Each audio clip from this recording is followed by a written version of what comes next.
ಕಾಂಗ್ರೆಸ್ನ ಸಂಸ್ಕೃತಿ, ಕಾಂಗ್ರೆಸ್ನ ಮನಸ್ಥಿತಿ ಹೇಗಿದೆ ಅಂದರೆ ಈ ರಾಜ್ಯದಲ್ಲಿ ಟಾರ್ಗೆಟ್ ರಾಜಕಾರಣ. ಯಾರನ್ನಾದ್ರೂ ಟಾರ್ಗೆಟ್ ಮಾಡಿದ್ರೆ ನಾನು ಆ್ಯಕ್ಚುಲಿ ಹೇಳಬಾರ್ದು. ಯಾಕೆಂದರೆ SIT ಅಂತಕ್ಕಂಥದ್ದು, ಲೋಕಾಯುಕ್ತ ಅಂತಕ್ಕಂಥದ್ದು it is N independent body ಅಂತಕ್ಕಂಥದ್ದು ನಾವೆಲ್ಲ ಭಾವಿಸಿದ್ದೀವಿ, ನಮಗೆ ಗೌರವ ಇದೆ. ಯಾಕೆಂದರೆ ಸಂತೋಷ್ ಹೆಗಡೆ ಅಂತಕ್ಕಂಥವರು ಏನೊಬ್ಬರು ರಿಟೈರ್ಡು ಜಡ್ಜ್ ಇದ್ದರು, ರಿಟೈರ್ಡ್ ಜಡ್ಜಾಗಿ ಬಂದು ಲೋಕಾಯುಕ್ತನ ಯಾವ ರೀತಿ ಮ್ಯಾನೇಜ್ ಮಾಡಿದ್ರು ಅಂತಕ್ಕಂಥದ್ದನ್ನ ನಾವು ನೋಡಿದ್ದೇವೆ. ಇವೆಲ್ಲ ಇತಿಹಾಸ ಇದೆ. ಲೋಕಾಯುಕ್ತ ಬಗ್ಗೆ ನಾವು ಲಘುವಾಗಿ ಮಾತನಾಡೋದಿಲ್ಲ, SIT ಬಗ್ಗೆ ನಾವು ಲಘುವಾಗಿ ಮಾತನಾಡೋದಿಲ್ಲ. ಆದರೆ ಯಾವ ರೀತಿ ಸರ್ಕಾರ ಅವ್ರ ಮೇಲೆ ಒತ್ತಡಗಳನ್ನ ಏರಿ ಯಾವ್ಯಾವ ಹಂತದಲ್ಲಿ ಯಾರ್ಯಾರನ್ನ ಯಾವ್ಯಾವ ರೀತಿ ಟಾರ್ಗೆಟ್ ಮಾಡಿ ಟ್ಯಾಕಲ್ ಮಾಡಬೇಕು ಎಲ್ಲವೂ ಕೂಡ ಕಳೆದ 2 ವರ್ಷದಿಂದ ನಿರಂತರವಾಗಿ ಮಾಡ್ಕೊಂಡು ಬರ್ತಾ ಇದ್ದಾರೆ. ನಮ್ಮ ನಾಯಕರಾದಂಥ ಕುಮಾರಣ್ಣ ಅವರು ಒಂದು ಮಾತು ಹೇಳಿದ್ರು, SIT ಅಂದರೆ ನಮ್ಮ ರಾಜ್ಯದಲ್ಲಿ ಹೇಗಾಗಿದೆ ಅಂದರೆ Shivakumar and Siddaramaiah investigation team ಲೆಕ್ಕಾಚಾರದಲ್ಲಿ ಇವತ್ತು ವರ್ಕ್ ಆಗ್ತಾಯಿದೆ. ಇದು ವಾಸ್ತವಾಂಶ. ಇದು ಟಾರ್ಗೆಟ್ ಮಾಡ್ಕೊಂಡು ರಾಜಕಾರಣ ಮಾಡ್ತಕ್ಕಂಥದ್ದು ನಿಜಕ್ಕೂ ಕೂಡ ಇದು ಯಾರಿಗೂ ಕೂಡ ಶೋಭೆ ತರ್ತಕ್ಕಂಥದ್ದಲ್ಲ. ಯಾಕೆಂದರೆ ಇವತ್ತು ಟಾರ್ಗೆಟ್ ರಾಜಕಾರಣ ಅಂತಕ್ಕಂಥದ್ದಕ್ಕೆ ಒಂದು ಅಡಿಪಾಯ ಹಾಕಿರ್ತಕ್ಕಂಥದ್ದು ಕಾಂಗ್ರೆಸ್ ತೋರಿಸ್ಕೊಟ್ಟಿದ್ದಾರೆ. ಮುಂದೆ ಯಾವ ರೀತಿ ರಾಜಕಾರಣ ಮಾಡಬೇಕು ಮುಂಬರ್ತಕ್ಕಂಥ ದಿನಗಳಲ್ಲಿ ಸರ್ಕಾರ ರಚನೆ ಮಾಡಿದಂಥ ಸಂದರ್ಭದಲ್ಲಿ ಬೇರೆ ಪಕ್ಷಗಳು ಯಾವ ರೀತಿ ಮತ್ತೆ ಆ ಟಾರ್ಗೆಟ್ ರಾಜಕಾರಣಕ್ಕೆ ಯಾವ ರೀತಿ ಹೋಗಬೇಕು ಅಂತಕ್ಕಂಥದ್ದು ಇವರೇ ಇವತ್ತು ತೋರಿಸ್ಕೊಟ್ಟಿದ್ದಾರೆ. ಆಗ್ಕೂಡ್ದಿದು ಪ್ರಜಾಪ್ರಭುತ್ವದ ವ್ಯವಸ್ಥೆಯಲ್ಲಿ ಭಾಳ ಇದು ಒಂದು ಕೆಟ್ಟ ಮನಸ್ಥಿತಿ. ಸರ್, ಇನ್ನೊಂದೇ ಒಂದು ನಿಮ್ಮ ಒಂದು ಕುಮಾರಸ್ವಾಮಿ ಹೇಳಿಕೆಯ ನಂತರ ನನ್ನ ಹತ್ರ ಟನ್ಗಟ್ಟಲೆ ದಾಖಲೆ ಇದೆ ಅಂತ ಹೇಳಿದ ನಂತರ ಈಗ ಕಾಂಗ್ರೆಸ್ನವರು ನಾನೇ ಲಾರಿ ಕಳಿಸಿ JP ಭವನ್ವರೆಗೂ ಪಾದಯಾತ್ರೆಯನ್ನು ಮಾಡ್ತೀವಿ, ನಮಗೆ ಟನ್ಗಟ್ಟಲೆ ಲಾರಿಯನ್ನು ಹಾಕಿ ನಾವು ತಗೊಂಡು ನಾವೇ ಗವರ್ನರ್ ಆಫೀಸ್ಗೆ ಬಿಡ್ತೀವಿ ಅಂತ ಒಂದು ಹೇಳಿಕೆಯನ್ನು ಬಿಟ್ಟಿದ್ದಾರೆ. ಮತ್ತು ಶನಿವಾರ ಅವರು ಕೂಡ ಒಂದು ಪಾದಯಾತ್ರೆಯನ್ನು ಮಾಡ್ತಾ ಇದ್ದಾರೆ. ಜನತಾದಳ ಪಕ್ಷದ ಈ ಹೋರಾಟ ಕಾಂಗ್ರೆಸ್ನ ಸರ್ಕಾರಕ್ಕೆ ಎಲ್ಲೋ ಒಂದು ಕಡೆ ಒಳಗಡೆ ತಳಮಳ ಶುರುವಾಗಿದೆ. ಪಾಪ ಎದುರಿದ್ದಾರೆ. ಇವತ್ತು ಈ ರೀತಿ ಇಶ್ಯೂನ ಡೈವರ್ಟ್ ಮಾಡಲಿಕ್ಕೆ ಪಾಪ ಬಾಡಿಗೆಗೆ ದುಡ್ಡು ಕೊಟ್ಟು ಆ ಲಾರಿನ JP ಭವನಕ್ಕೆ ಕಳ್ಸೋದು ಬದಲು ಬೆಂಗಳೂರಿನಲ್ಲಿ ರಾಶಿ ಕಸ ಬಿದ್ದಿದೆ ಬೀದಿಲಿ. ಜನ ಆ ಕಸದ ವಾಸನೆಗೆ ತಡೆಯೋಕ್ಕಾಗದೆ ಒದ್ದಾಡ್ತಾ ಇದ್ದಾರೆ. ದಯಮಾಡಿ ಇವತ್ತೇನು ಆ ಲಾರಿಗೆ ಬಾಡಿಗೆ ಕೊಟ್ಟು JP ಭವನಕ್ಕೆ ಕಳ್ಸೋದು ಬೇಡ, ನಾವೇ ಒಂದು ಕ್ಯಾಂಟರ್ ಮಾಡಿ ಅತಿ ಶೀಘ್ರದಲ್ಲೇ ಸೆಂಡ್ ಆಫ್ ಮಾಡಿಕೊಡ್ತೀವಿ. KPCC ಕಚೇರಿಗೂ ಕಳಿಸ್ತೀವಿ ಡಾಕ್ಯುಮೆಂಟ್ಸ್ನ ಒಂದು ಕ್ಯಾಂಟರಲ್ಲಿ, ಮುಖ್ಯಮಂತ್ರಿಗಳ ಕಚೇರಿಗೂ ಕಳಿಸ್ತೀವಿ, ಉಪಮುಖ್ಯಮಂತ್ರಿಗಳ ಮನೆಗೂ ಕಳಿಸ್ಕೊಡ್ತೀವಿ. ಯಾಕೆ ತೊಂದರೆ ತಗೋತಾರೆ? ಇಲ್ಲಿ JP ಭವನಕ್ಕೆ ಬರೋದು ಬದಲು ಲಾರಿ ಇವತ್ತೇನು ಪಾಪ ಬಾಡಿಗೆನೂ ವೇಸ್ಟ್ ಆಗೋದು ಬೇಡ, ಲಾರಿದು ಬಾಡಿಗೆ ಮಾತಾಡ್ಬಿಟ್ಟಿರ್ತಾರೆ. ಇಲ್ಲೆಲ್ಲ ಕಸ ವಿಲೇವಾರಿ ಮಾಡ್ತಕ್ಕಂಥದ್ದು ಇದೆಯಲ್ಲ, ಕಸ ಹೊಡಿಲಿ, ಎತ್ಕೊಂಡೋಗ್ಬೇಕಾದ್ರೆ ಎಲ್ಲೂ ಜಾಗ ಇಲ್ಲ ಅಂದರೆ KPCC ಆಫೀಸಲ್ಲಿ ಡಂಪ್ ಮಾಡಲಿ.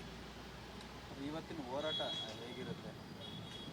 ಇವತ್ತಿನ ಹೋರಾಟಕ್ಕೆ ಕೇಂದ್ರದ ಸಚಿವರು ಸನ್ಮಾನ್ಯ ಕುಮಾರಣ್ಣ ಅವರ ನೇತೃತ್ವ ಇದೆ. ಜೊತೆಯಲ್ಲಿ ಪಕ್ಷದ ಎಲ್ಲ ಗೌರವಾನ್ವಿತ ಶಾಸಕರು, ಮಾಜಿ ಶಾಸಕರು, ಮುಖಂಡರು, ಕಾರ್ಯಕರ್ತ ಬಂಧುಗಳು ಇಡೀ ರಾಜ್ಯಾದ್ಯಂತ ಆಗಮಿಸ್ತಾ ಇದ್ದಾರೆ. ಬೆಂಗಳೂರು ನಗರದಲ್ಲಿ ವಿಶೇಷವಾಗಿ ಸಾಕಷ್ಟು ಜನ ಇವತ್ತು ಹೆಣ್ಮಕ್ಳು ಕೂಡ ಬರ್ತಕ್ಕಂಥ ನಿರೀಕ್ಷೆ ಇದೆ. ಯಾಕೆಂದರೆ ಹೆಣ್ಮಕ್ಳಲ್ಲಿ ಇವತ್ತೇನೋ ಒಂದು ಗೃಹಲಕ್ಷ್ಮಿ ವಿಚಾರವಾಗಿ ಸಂಬಂಧಪಟ್ಟಂತೆ ಪ್ರತಿ ತಿಂಗಳು ಖಾತೆಗಳಿಗೆ ಜಮಾ ಮಾಡ್ತೇವೆ, 2,000 ರೂಪಾಯಿ ಕೊಡ್ತೇವೆ ಅಂದಿದ್ರು. ಅದು ಇಲ್ಲಿಯವರೆಗೂ ಅದು ಕಂಡು ಬಂದಿಲ್ಲ. ಭಾಳ ದಿನಗಳಾಯಿತು, ಭಾಳ ತಿಂಗಳುಗಳಾಯಿತು. ಕಳೆದ ಉಪಚುನಾವಣೆ ಸಂದರ್ಭದಲ್ಲಿ ಜ್ಞಾಪಕ ಬಂದಿತ್ತು, 3 ಚುನಾವಣೆಯಲ್ಲಿ ಹಾಕಿದರು. ಚನ್ನಪಟ್ಟಣ ಆಯಿತು, ಸಂಡೂರು ಆಯಿತು, ಶಿಗ್ಗಾವಿ ಆಯಿತು. ಆದರೆ ಇಲ್ಲಿವರೆಗೂ ರಾಜ್ಯದ ಹೆಣ್ಮಕ್ಳು ಕೊಟ್ಟಂಥ ಮಾತನ್ನು ಉಳಿಸ್ಕೊಂಡಿಲ್ಲ. ಈ ರೀತಿ ಸಾಕಷ್ಟು ಆಕ್ರೋಶಗಳಿದೆ ಇವತ್ತು ಜನಸಾಮಾನ್ಯರಲ್ಲಿ. ಜನಸಾಮಾನ್ಯರು ಕೂಡ ಇವತ್ತು ಈ ಒಂದು ನಮ್ಮ ಮೂಮೆಂಟ್ಗೆ ಭಾಗಿಯಾಗ್ತಕ್ಕಂಥದ್ದನ್ನ ನಾವು ನಿರೀಕ್ಷೆ ಮಾಡ್ತೇವೆ. ಕಾಂಗ್ರೆಸ್ನ ಸಂಸ್ಕೃತಿ, ಕಾಂಗ್ರೆಸ್ನ ಮನಸ್ಥಿತಿ ಹೇಗಿದೆ ಅಂದರೆ ಈ ರಾಜ್ಯದಲ್ಲಿ ಟಾರ್ಗೆಟ್ ರಾಜಕಾರಣ. ಯಾರನ್ನಾದ್ರೂ ಟಾರ್ಗೆಟ್ ಮಾಡಿದ್ರೆ ನಾನು ಆ್ಯಕ್ಚುಲಿ ಹೇಳಬಾರ್ದು.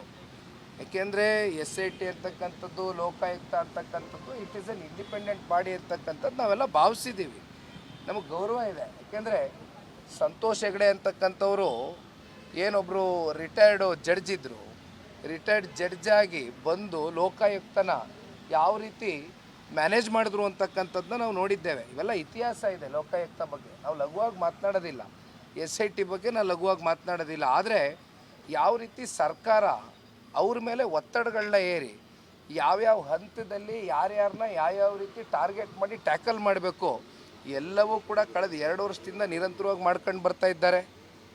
ನಮ್ಮ ನಾಯಕರಾದಂಥ ಕುಮಾರಣ್ಣ ಅವರು ಒಂದು ಮಾತು ಹೇಳಿದ್ರು, SIT ಅಂದರೆ ನಮ್ಮ ರಾಜ್ಯದಲ್ಲಿ ಹೇಗಾಗಿದೆ ಅಂದರೆ Shivakumar and Siddaramaiah investigation team ಲೆಕ್ಕಾಚಾರದಲ್ಲಿ ಇವತ್ತು ವರ್ಕ್ ಆಗ್ತಾ ಇದೆ. ಇದು ವಾಸ್ತವಾಂಶ.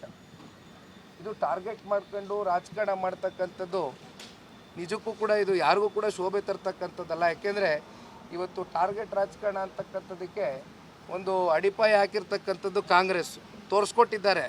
ಮುಂದೆ ಯಾವ ರೀತಿ ರಾಜಕಾರಣ ಮಾಡಬೇಕು ಮುಂಬರ್ತಕ್ಕಂಥ ದಿನಗಳಲ್ಲಿ ಸರ್ಕಾರ ರಚನೆ ಮಾಡಿದಂಥ ಸಂದರ್ಭದಲ್ಲಿ ಬೇರೆ ಪಕ್ಷಗಳು ಯಾವ ರೀತಿ ಮತ್ತೆ ಆ ಟಾರ್ಗೆಟ್ ರಾಜಕಾರಣಕ್ಕೆ ಯಾವ ರೀತಿ ಹೋಗಬೇಕು ಅಂತಕ್ಕಂಥದ್ದು ಇವರೇ ಇವತ್ತು ತೋರಿಸ್ಕೊಟ್ಟಿದ್ದಾರೆ.